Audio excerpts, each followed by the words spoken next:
We are back again for another one of our Pilates chats, and I have a really lovely special guest with us today. This is Lottie, and she also has a fusion like me, but obviously a very different story, which we'll go into. And Lottie's actually trained up to become one of our fused Pilates teachers, which is very exciting. So we'll get started, and we're going to start over on all fours.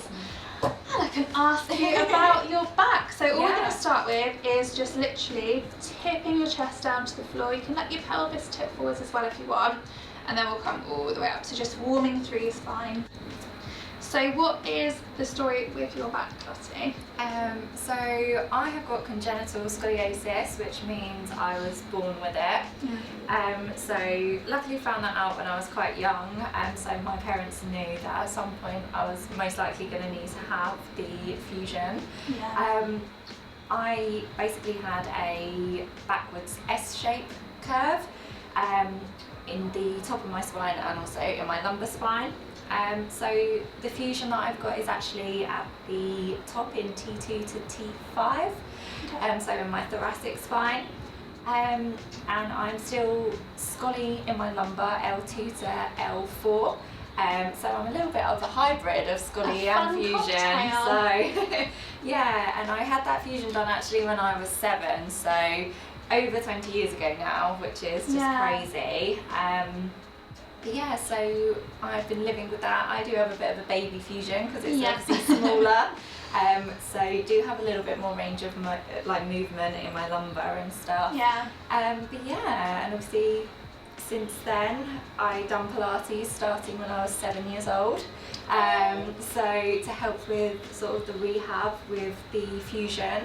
And yeah, I've loved it, and obviously found Build and Breathe, and have since trained up with yourselves. So it's been really helpful to kind of get into that movement side. 100%. Come into supplements for me. Definitely a big believer that, you know, movement has massively, you know, helped me with managing my pain, and especially with that mind-body like control and managing, you know, when I feel pain flaring up. I feel that my mind-body connection is a lot stronger now since doing Pilates. Do you think you were aware of that at 7? It must have been so cute doing Pilates.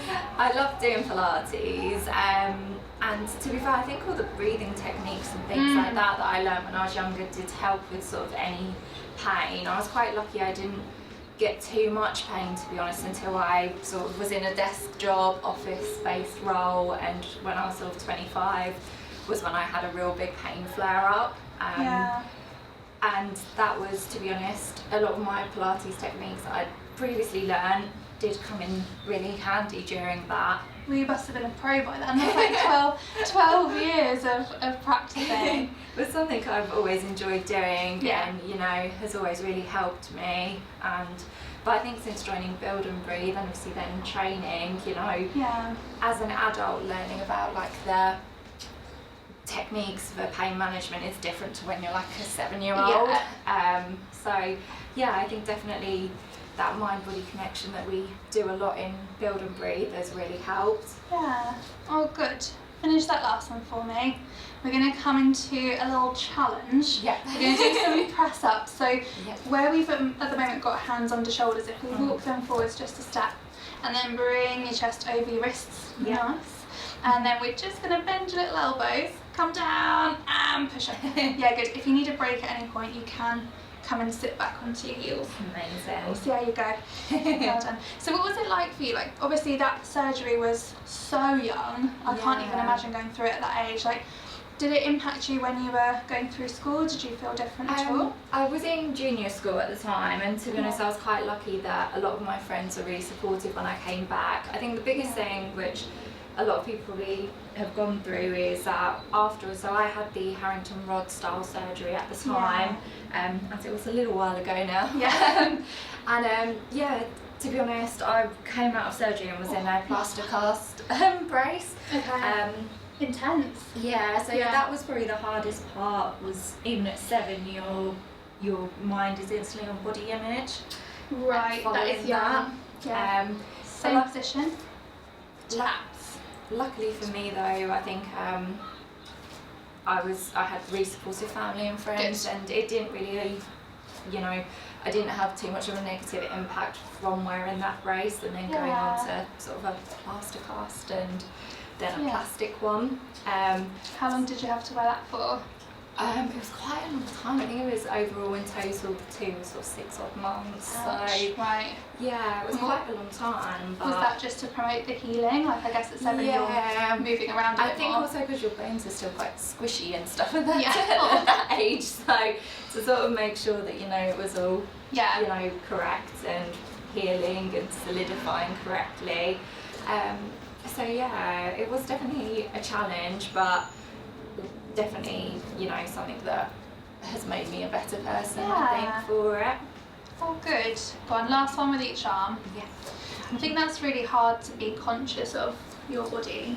Even like I went through the surgery at 15, and that was when everyone was talking about puberty, but to be the first person in your class to even think about body confidence, like that's tough. It is, it is more intense, and I think with scoliosis you do have that sort of body image reality check almost a bit sooner. Yeah.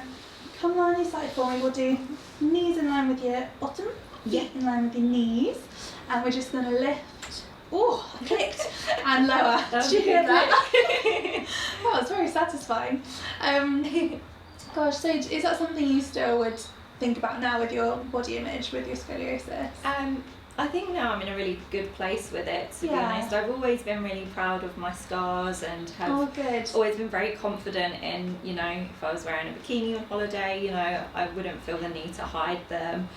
Because at the end of the day it's made me me, and it is a part of my story. And, you know, our bodies have been through so much with scoliosis, fusions, just life in general, that, you know, we need to be proud of our body. It's our home, and you know, it's so strong to have got through all of that, whether you've had surgery, whether you haven't, just managing the day-to-day, you know, our bodies are incredible. Well, you make it sound like it's so easy. Like, how do you come to that conclusion of being proud of yourself and feeling empowered by your scoliosis? That sounds really hard. It takes time. I think it just takes time, and you go through that journey. I think as you get older, I mean, I'm 28 now, so not super old, but I've lived with it for, you know, 21 years. So I've had the benefit of, you know, living with a post-fusion body for quite a long time. And you do see changes, and I will no doubt see more changes, like with my body, but you know, it's about accepting what's happened, and I think processing what's happened, but also learning about how big of a journey your body's gone through with scoliosis and a fusion. And once you sort of realise just how, you know, important it is and how much it's gone through, I think it's a really key thing to sort of be proud of. Yeah, no, that's so true. So it's just a case of like taking your time and processing it. I think so. And I think also talking to others about it and their journeys, and feeling inclusive in a community like Build and Breathe's got. And I think, you know, with that, it's so nice to be able to just, you know, message someone or email you guys, and you know, if you are having a down day, you know, there's plenty of other people that can help it in the community to pick you up. That's true. Come into these heel pushes for me. I don't know if you're already doing them. Yeah. You might skip on me. No, that's so true. I think I didn't really realise the impact of having that community until I was already in it. And I think rather than visual for me, it's more been like a functional thing that I would like be frustrated with myself about. So not being able to keep up, or definitely at school, like I trained in ballet, and a big thing is like back extension to lift your leg. And I couldn't do it. So for me, it was definitely about what my body was not able to do rather than what it didn't look like. But did you ever think about it from that point of view as well? Yeah, there were certain things, I think, like a lot of people post-fusion, you get told like, don't go on a trampoline, don't go skiing, don't do this, and you know, at such a young age you think, well, how come I'm missing out on like all of this, and you know, just because of this one like surgery. But to be fair, I think like, I mean, I've go to the gym, and Yeah. I do like weightlifting at times, not as intense as some people do, but within my own limit. Still And good, I think yeah. it's about learning and listening to your body and what works for your body. Yeah. And Pilates for me is what works really well and keeps my body happy and stuff. So my butt's dying after yeah. that. The glute is going. Oh, that's enough of them. Let's come on to our back. Yeah. How funny. No, that's so true, and just finding something that works for you and it makes you feel a bit more connected to your body rather than trying to push through. That's frustration. So we're going to leave your legs alone for a sec. Yeah. We're going to do a bit of lower abdominals. So we're thinking about almost zipping up from your pubic bone up to your belly button, get that engagement, and we'll lift one foot, flex, push it away. So this leg we've just been working is going to feel really tired. Well done, and then we'll switch to the other side to try and keep that lower ab engagement. So when you were younger, what kind of activities did you try and join in with, like other than Pilates? Were you quite active? Yeah, I done netball, I done badminton, I done what else did I do? Football. Okay, so really active. Yeah, I'd done quite a lot, to be honest, as a kid. I was quite lucky that I didn't suffer with much pain when I was younger, post fusion, and I think actually that movement has probably helped, to be honest, with that, because it was more when I grew up and got an office-based job and sat down a bit and perhaps wasn't working out as much as I should have been, that I was started to suffer a lot more. Because when we're younger, we are just like naturally active when we're playing, aren't we? Yeah. Or even like school PE. Hated it. Yeah. Probably did me some good. But I think it does mean that you subconsciously do a lot for your back, and as an adult, it's harder perhaps to plan that into your day. It makes you more conscious of it. Yeah, I think as an adult we're always so busy, so on the go, that we're like, by the time you do get half hour to yourself, that you're like, oh, I don't want to work out now, sort of thing. And I think for me, scheduling in sort of time to either do a build and breathe on demand workout, or obviously teaching, or just joining in with a class, going for a walk, anything, going to the gym, whatever you prefer, like even if you can just do half an hour, it just really makes such a difference to your body, that movement. Finish that last one for me. We're going to work out your brain next as well as your body. So this is going to be fun to work out and talk. So we're doing that same kind of ab engagement. We're lifting through your belly button, hands up. We're going to do one leg lift, opposite hand coming over your head, and then return to the centre. Nice. That's really good. So I think we both had this experience where we're super active as like teenagers. I know our fusions are quite different, but it was that desk job that was like killer. Yeah.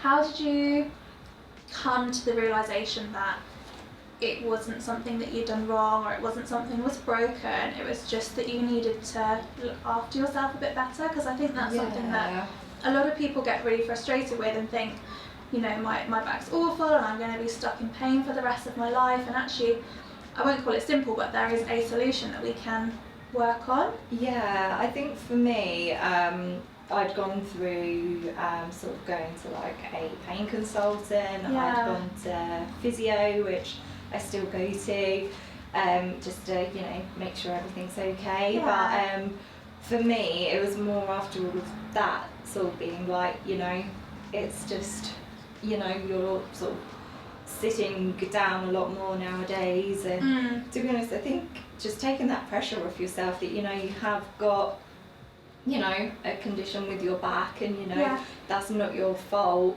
but if I can start moving, and that really helps. And for me, in lockdown, I obviously joined with Build and Breathe, because I wasn't sort of able to go to physio as much, or to the gym or anything. And for me, just taking part in that sort of Pilates movement again with people that also have scoliosis and fusion really showed me that, okay, even though I've got some pain going on right now, these other girls and guys have got, the same thing going on. And actually that first session with you that I'd done, I felt so much better afterwards, like my good. endorphins pumping and Good. you know, just really felt like, oh, I've escaped my pain for a bit. Well, that's the thing, isn't it? Oh, finish that last one. That's the thing, isn't it? Like Yeah. when you're in pain, you don't want to move and you don't want to do anything. No. And it is amazing when you push through that and you start to think, actually, if I just, even if it's like the smallest stretch or like a little walk, it does make such a profound difference. I think it's also the mental side of it, that when you're in pain, all you can focus on is that Is the pain. pain, Whereas when you're yeah. actually doing something like a gentle walk or Pilates or a workout, you know, you're taking that focus elsewhere. And even if it's half an hour that you're like, oh, I didn't actually realise that I had That's so some pain true. going on then, because I was focusing on this workout. Yeah. And Pilates to me is very, you know, focusing on the move. Yeah, no, that's So, true. You zone in and connect with yourself. Going to do the other leg. Next side. Yeah. So we'll come and get cozy over here. Yeah. Hopefully you remember these two. So we're going to do tuck your knees up, Yeah. and then we are lifting and lowering.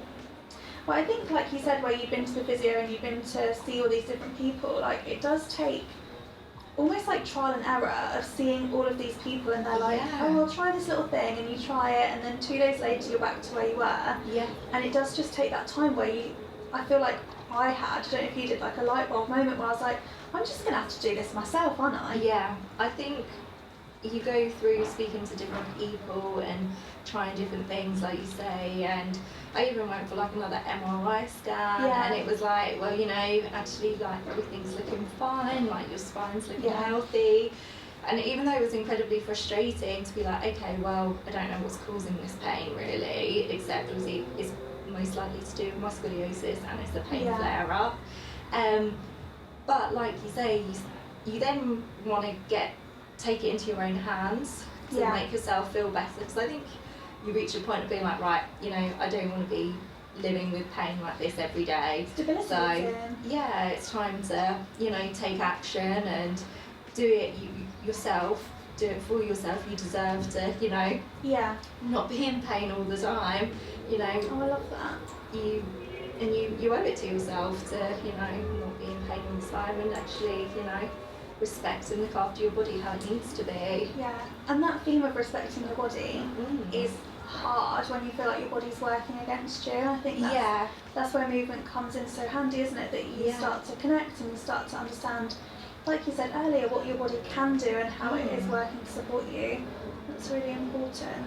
Yeah, it really is important, and I think, you know, it might feel like at times that your body's almost like failing you when you're in pain, but actually, you know, you need to look at it in the fact that, okay, well, what have I done today? Actually, you know, I've gone on for an hour walk, or I've been at the gym for an hour and a half, or I've been sat at my desk constantly for the last 2 hours. So actually, you know what?